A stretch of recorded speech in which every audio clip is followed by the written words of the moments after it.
नमस्कार दोस्तों, मैं शालिनी पारस लेके आई हूँ आपके लिए एक नई कहानी जिसका शीर्षक है प्रेरणा। आज गणित विषय की परीक्षा थी। परीक्षाओं का हव्वा तो छात्रों पर भारी रहता ही है, उस पर बोर्ड परीक्षाओं का कहना ही क्या। हिंदी विषय की परीक्षा तो जैसे तैसे निपट गई और प्रथम प्रश्न पत्र के बाद द्वितीय प्रश्न पत्र आते आते डर भी कुछ कम हो गया था। बीच में 2 प्रश्न पत्र अंग्रेजी विषय के हुए तो आत्मविश्वास कुछ और बढ़ सा गया था। स्मृति पढ़ने में अच्छी और दिमाग की तेज लड़की थी, पर वो कहते हैं ना कि हर किसी को हर किसी विषय पर कमांड नहीं होता। किसी न किसी विषय में उसकी कमजोरी होती है। स्मृति की कमजोरी थी गणित विषय। वह कमजोरी इतनी ज़्यादा प्रबल थी कि सारे विषय में निपुण होने के बाद भी उसे इस विषय की वजह से इस वर्ष उत्तीर्ण होने में भी शंका थी। आज सुबह प्रथम पाली में 7 से 10 के बीच उसकी गणित विषय की परीक्षा थी। मुंह सूखा और आंखें लाल थीं। देखने में प्रतीत हो रहा था कि किसी पूरी चिंतावश वह रात भर सोई नहीं। घबराए मन से वह परीक्षा कक्ष में जाने वाली थी कि तभी उसकी नज़र अपने मित्र श्रुति की ओर गई। प्यासे को जैसे कुआं मिल गया।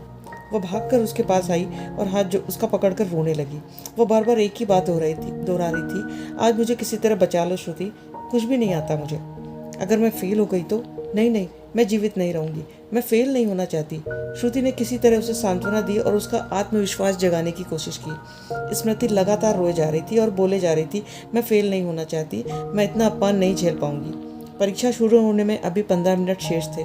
श्रुति उसका हाथ पकड़कर कॉलेज प्रांगण में बने मंदिर में ले गई और सरस्वती माता की मूर्ति के सामने ले जाकर उसे खड़ा किया और उसके चेहरे की ओर देखकर बोली, देखो इन्हें, और उनके सामने सर झुकाकर अपनी चिंता और तनाव सब इन्हें अर्पित कर दो। जब ये तुम्हारी चिंता करने बैठी हैं तो तुम क्यों परेशान हो? अपना सारा ध्यान, अपनी सारी ऊर्जा अपने विषय पर केंद्रित करो, कर्म करो और फल की चिंता छोड़ दो। स्मृति आंखों में आंसू लिए माँ के चरणों में झुकी और कुछ क्षणों के बाद दोनों मंदिर से बाहर आकर परीक्षा कक्ष की ओर चल दी। अब स्मृति को थोड़ा अच्छा अनुभव हो रहा था।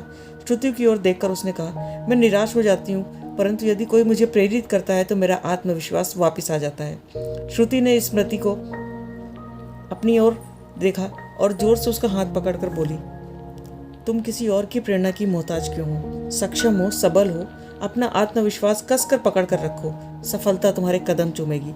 परीक्षा प्रारंभ होने में 5 मिनट शेष रह गए थे। कक्ष निरीक्षिका आ चुकी थी और कापियों का वितरण प्रारंभ हो गया था। स्मृति और श्रुति एक ही कक्ष में बैठी थी। अपनी अपनी सीट पर बैठकर कॉपी में पूछे जाने वाली प्रविष्टियों को भरने लगी। कुछ क्षणों के बाद गणित का प्रश्न पत्र भी उनकी नजरों के सामने था। स्मृति ने प्रश्न पत्र पढ़ने के बाद श्रुति की ओर देखा तो श्रुति ने इशारे में ऑल द बेस्ट कहा। दोनों एक साथ मुस्कुराई और अपना अपना प्रश्न पत्र हल करने में मशगूल हो गई। कक्ष निरीक्षक टहल कर उनका मुआयना कर रही थी। बीच बीच में स्मृति और श्रुति की नजरें आपस में टकराती तो श्रुति इशारे में स्मृति को हल बताने की कोशिश करती। इसी तरह 3 घंटे व्यतीत हो गए और गणित विषय का प्रश्न पत्र समाप्त हो गया। अंतिम समय की समाप्ति की बेल बजते ही कॉपियों को कक्ष निरीक्षक द्वारा जमा करने के पश्चात दोनों परीक्षा कक्ष से बाहर आ गई। स्मृति अब पहले जैसी घबराई और परेशान नहीं लग रही थी। श्रुति द्वारा उसको दिया गया संबल अपना काम कर चुका था। इस तरह लगभग सारी परीक्षाएं धीरे धीरे खत्म हो गई। अंतिम परीक्षा देने के बाद सब अपनी अपनी छुट्टियों की योजना बनाने लगे। कॉलेज बंद हुआ और 1 महीने के बाद रिजल्ट आने की संभावना थी। स्मृति ने अपने सारे प्रश्न पत्र बहुत अच्छे ढंग से हल किए थे। श्रुति को भी पूरा विश्वास था कि दोनों इस बार अच्छे अंकों से पास होंगी। इंतजार करते करते समय बीत गया और वह दिन भी आ गया जिसका वे बेसब्री से इंतजार कर रही थी। आज शाम 5 बजे उनका रिजल्ट आना था। छुट्टियां तो दोनों ने बड़े मजे से बिताई, पर रिजल्ट वाले दिन उनकी बेचैनी देखने लायक थी। इंटरनेट पर रिजल्ट आ चुका था। श्रुति के भाई ने जब उसका रिजल्ट श्रुति को दिखाया तो वह खुशी से उछल पड़ी।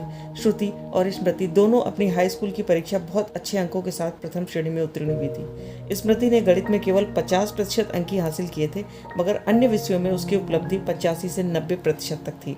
रिजल्ट देखने के बाद श्रुति ने तुरंत स्मृति को इसकी जानकारी देनी चाहिए, परंतु फिर कुछ सोचकर वह अपने भाई को साथ लेकर उसके घर की ओर चल दी।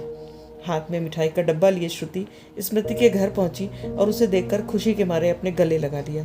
हाथ में मिठाई का एक पीस लेकर वह उसे खिलाने लगी तो स्मृति ने उस पीस को अपने हाथ से लेकर उसे माँ सरस्वती को अर्पित करते हुए अपने घर के मंदिर में रख दिया। दूसरा पीस लेकर उसने अपना और श्रुति का मुंह मीठा किया और बोली, अगर तनाव और चिंता माँ को अर्पित करते हैं तो खुशी का पहला क्षण भी तो उन्हें ही अर्पित करना चाहिए। स्मृति की यह बात सुनकर श्रुति ने उसे फिर से गले से लगा लिया। भैया पीछे खड़े मुस्कुरा रहे थे। दोनों का यह आपस में प्यार देखकर बोले कि तुम दोनों का अगर हो गया हो तो थोड़ी मिठाई अपने इस भाई को भी खिला दो।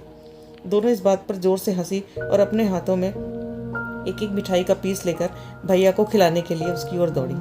अपने जीवन में मिली इस उपलब्धि से वे बहुत प्रसन्न थी और मन ही मन हमेशा एक दूसरे की प्रेरणा बने रहने का संकल्प ले रही थी। यही प्रेरणा जो उनके आने वाले भविष्य की सुनहरी नींव थी। धन्यवाद।